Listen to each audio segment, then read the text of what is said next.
বেরাস কোথায় রাখলি? ব্যাগেই তো ছিল তোর। হুম হুম।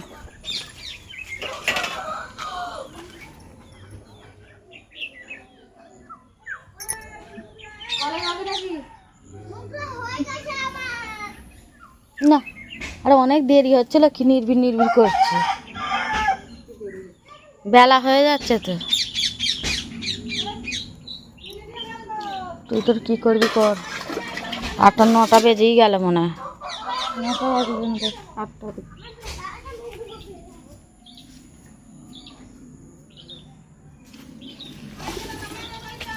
এখানে ঝিঙ্গেগুলো হয়েছে, হ্যাঁ তো এই একটা হয়েছে, এইখানে একটা।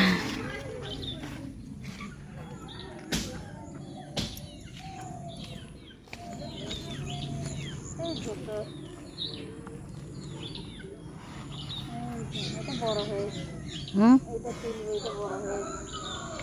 তোল তোল।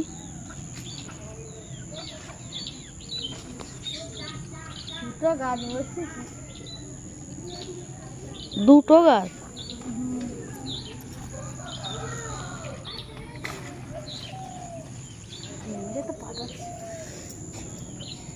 ধরে থাক, এরকম ঝুইলে ধরে থাক, গাছের কাছে একটু সরে যাক, ঝুইলে ধর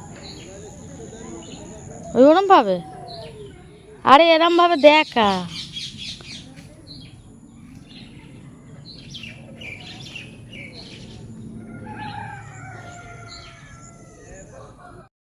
এই দেখো দীপ এখনও ঘুমাচ্ছে, ওর কাছে এখনও সকাল হয়নি জানো তো। ও সে জয়পুরের ঘুম দিচ্ছে, জয়পুরে যেরকম 11টা 10:30 10টায় ওঠে সেরকম ঘুম দিচ্ছে, এখনও ওঠেনি। আর এই যে আমার বোন সকালবেলা উঠে বাসি কাজটা পুরো সারা হয়ে গেছে ওর। আর খাটের নিচে কত কী যে ঢুকে রেখেছে সামালপত্র, দেখো সব যেন লন্ড ভন্ড হয়ে আছে।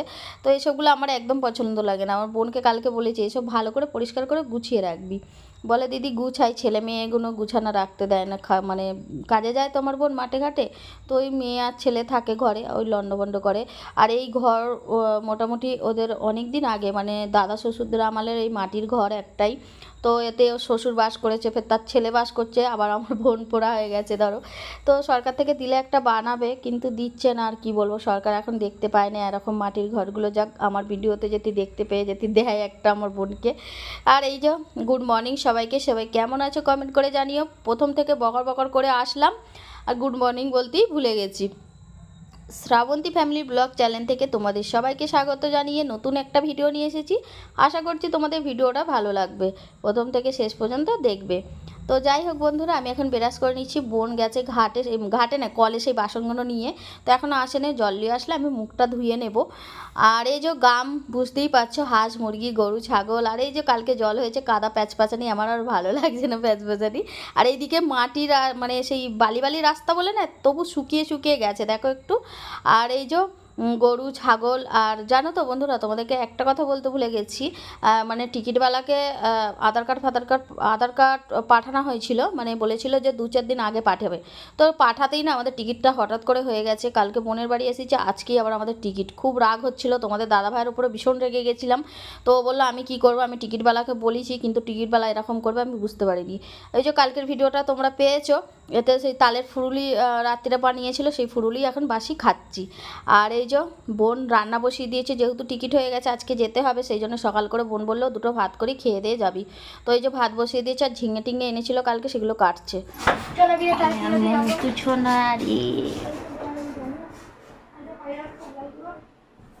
হাঁস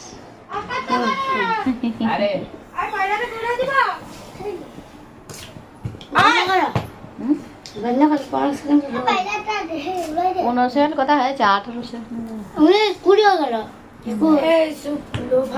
আর ওই ছেলেটাকে ওই নাম বাবলুর বেটা, বাপের বেটা, বাবলুর বেটা, বাবলু। ঠিক আছে দাদা, কবুতর যা যা গানটা করবো আমি ধরে আছি, তুই গানটা কর ইয়েতে দে। এই বাসনে মুখ দেবে না রে। আমার বোন কাজটা সেরে এই যে তখন দেখলে ভাত বসিয়েছে আর সবজিগুলো কেটে রেখেছে। তো তো আমাকে বললো দিদি তুই রান্নাটা করে নিবি, আমি একটু হাঁসের ডিম ফিম খুঁজতে যাব। আমি বলেছি যে হাঁসের ডিম পাইনিস, তাহলে নিয়ে যেতাম, ঝোল খেতাম। অনেক দিন মোটামুটি 12-13 বছর হয়ে গেছে জয়পুরে গেছি, মানে হাঁসের ডিম খেতে পাইনি। তো বোন বললো ঠিক আছে আমি জোগাড় করে দিই, তুই রান্নাটা করবি, আমি দেখবো মানে ঘুরে ঘুরে পাড়ায় পাই কি। তো সেই জন্যে আর এই কটা শামুক আর ক্যাংড়া ছিল। দীপ সেই যখন জয়পুরে ছিল তখন থাকতেই বলছিল মাসি তোদের বাড়ি যাবো, ক্যাংড়া শামুক খাওয়াবি। তো সেরকম পাই না, তো মোটামুটি কালকে আমরা বোনের বাড়ি এসেছি, আজকের হঠাৎ করে টিকিট হয়ে গেছে। কালকে রাতেই টিকিটওয়ালা আমার ফোনে মেসেজ পাঠিয়ে দিয়েছিল, আমার দেখেই তো রাগ হচ্ছিল। মোটামুটি 12টা অবধি, রাত 12টা অবধি টিকিটওয়ালার সাথে ঝগড়া করেছি আর তোমাদের দাদার সাথে। যাই হোক, আর ঝগড়া যুদ্ধ করে আর কিছুই ফল মিলল না, যেহেতু তৎকাল টিকিট ক্যান্সেলও হলো না। তো যাই হোক, এই দেখো এইটা বোন বলছে একটু টক করে দিবি, সাধ্যেতে স্বাদ পূরণ হবে।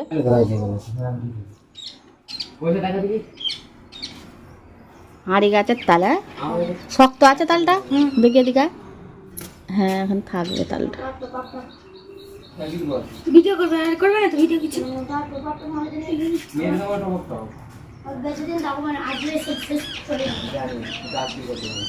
মামা সবার পয়সা দিয়ে দিয়েছে। কিসের পয়সা? ও মা তাহলে কাজের পয়সা সবার পয়সা দিয়ে দিয়েছে। সবার পয়সাটা দিতে দেখি না। 380 টাকা, 1080 টাকা।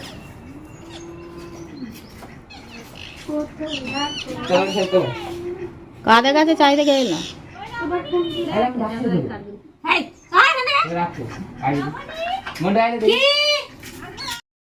ওই যে তখন বললাম বোন জোগাড় করে রেখেছে, এই যে আমি রান্না করছি। আর কোথায় এদের ঝাল মশলাগুলো আছে আমি খুঁজে খুঁজে পাচ্ছি না, সেই জন্য লাবণী আমাকে খুঁজে খুঁজে দিচ্ছে আর আমি রান্নাটা করে নিচ্ছি। যে মাংস হবে, মাংস নিয়ে এসেছে, রসুন ছাড়াচ্ছি, চিচিঙেগুলো আর মানে কেটে দিয়ে গেছিলো আমার বোন, চিচিঙেগুলো ভাজছি। আর ওই যে শামুক ক্যাংড়া এইসবগুলো ভেজে একটু টক করে নিই। আর মাংস জন্য রসুন ছাড়াচ্ছি, মাংস আনবে সেজন্য আলু ফালু কেটে নিই, মাংসর ঝোল করব। তো বললো দিদি যেহেতু থাকবি নি তাহলে আর মাছ ফাছ নেবো নি, মাংসই একটু ঝোল করে দিই, খেয়ে চলে যাবি। আর খেয়ে দিয়ে ভাবছি 11টা সাড়ে 11টা বেরোবো। মোটামুটি আমার বোনেদের ঘর থেকে স্টেশন অনেক দূর। রান্নাটা কমপ্লিট করে রেখে চাপা দিয়ে রেখে তারপরে চান সেরে ফেলেছি। আর ভীষণ গরম হচ্ছে, কালকে বৃষ্টি হয়েছে আর আজকে রোদ বেরিয়েছে, তো এত গরম। আর আমার বোনেদের তো সেই টিনের অ্যালবেস্টার, তো ভীষণ গরম হচ্ছে, পাখার হাওয়াও হচ্ছে না। আর এই সবগুলো দেখো সবজি টবজি এখানে জোগাড় করেছে, দিদি বোন বললো নিয়ে যাবি তার জন্য। আর এই যে বোন এখানে ভাত বাড়ছে, বললো ভাতটা খেয়ে নে তারপরে জামা পরবি, নাহলে জামা টামা পরে নিবি, গরম হবে তো একটু গায়ে হাওয়া লাগুক। তো সেই জন্য আমার বোন ভাত বাড়ছে আর আমি খাচ্ছি। আর লাবণী এখানে সেই ডাব্বা বার করছে ডিম নেবে বলে। যাই হোক, আর বাড়ি থেকে শ্যুট করা হয়নি, কেননা আকাশকে বোনের কাছে রেখে যাচ্ছি। তো আকাশ কাঁদছিল আর আমার বোন পোটাও কাঁদছিল, তো ওদের কান্না দেখে আমিও কেঁদে গেছিলাম, সেই জন্য সেই সময় সেই মুহূর্তে আর শ্যুট নিতে পারিনি। তো রাস্তায় যাচ্ছি টোটোয় করে বাস স্ট্যান্ডে, আর ওদের বাড়ি থেকে অনেকটা তো হেঁটে যাওয়া যাবে না, তার জন্য। যেহেতু আমার বোনেদের বাঁকুড়া জেলায় ঘর, সেই জন্য এদের এইদিকে মোটামুটি রাস্তার গায়ে গায়ে বাঙালগুলো বেশি। তো আমি দেখছিলাম, তোমাদের সাথেও শেয়ার করলাম, যতবার বোনের বাড়ি আসি ততবার শেয়ার করি। এবারে আর বিষ্ণুপুরের বাগানটা শেয়ার করতে পারলাম না, কেন আসার সময় বাসটা অন্য দিক দিয়ে এসেছিলো ঘুরে, মানে বোনের বাড়ি আসার সময় যখন আসছিলাম কলকাতা থেকে ডাইরেক্ট। যাই হোক, বোনের বাড়ি থেকে একদম বাসে উঠে তারকেশ্বরে নেমেছিলাম, তারকেশ্বর থেকে দেখো লোকাল ট্রেন ধরে নিয়েছি, একদম হাওড়ার সূত্রে রওনা দিয়ে দিয়েছি। তখন যে বাসে আসছিলাম শ্যুট নেওয়া হয়নি, বাসের ঝক্কার বুঝতেই পারছো। তো আর ভীষণ ভিড় আর গরম, একদম সহ্য হচ্ছিল না, আমি শ্যুট নিয়ে বিরক্ত লাগছিল। আর এই যে দ্বীপে দেখো বসে বসে ফোন ঘাঁটছে, আর অনেকটা তো তারকেশ্বর থেকে 2 ঘন্টা হাওড়া। তারপরে দেখো হাওড়া স্টেশনে নেমে পড়েছি, নেমে যে দ্বীপ বসে বসে ফোন ঘাঁটছে আর আমি একটু ঘুরে ঘুরে শ্যুট নিচ্ছিলাম।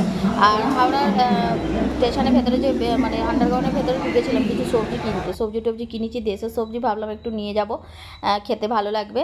তারপরের দিনের সকালে গুড মর্নিং, মানে আজকে রাতে জয়পুরে নামবো। তো আজকে সারাদিনটা কাটাতে হবে ট্রেনে। এই দেখো মাল ট্রেন যাচ্ছে, তোমাদের সাথে একটু শেয়ার করলাম। আর মনটা সেরকম একটা ভালো নেই, আকাশকে একসাথে নিয়ে গেছিলাম আবার রেখে আসলাম, তো ওরা চলে আসবে খুব তাড়াতাড়ি, মানে আমাদের যে রান্না পুজো আছে বিশ্বকর্মা পুজোর সময়, মানে ওর মাসিদের সাথে চলে আসবে। এখন কিছুদিন থাক ওদের কাছে, এমনিতেই তো দেশে ভালো আসাই হয় না, তাই না? দেখতেই পাচ্ছ আমার মনটা মরা, ভালো লাগছে না, আকাশের জন্য মনটা ভীষণ খারাপ। সেই ছোটোবেলায় নিয়ে এসেছি তো, কোনো দিন আমি কোল ছাড়া করিনি, আমি খারাপ হোক ভালো হোক আমার সাথেই থাকে। তো যাই হোক বন্ধুরা, সবাই ভালো থেকো, সুস্থ থেকো, সবাইকে বাই বাই।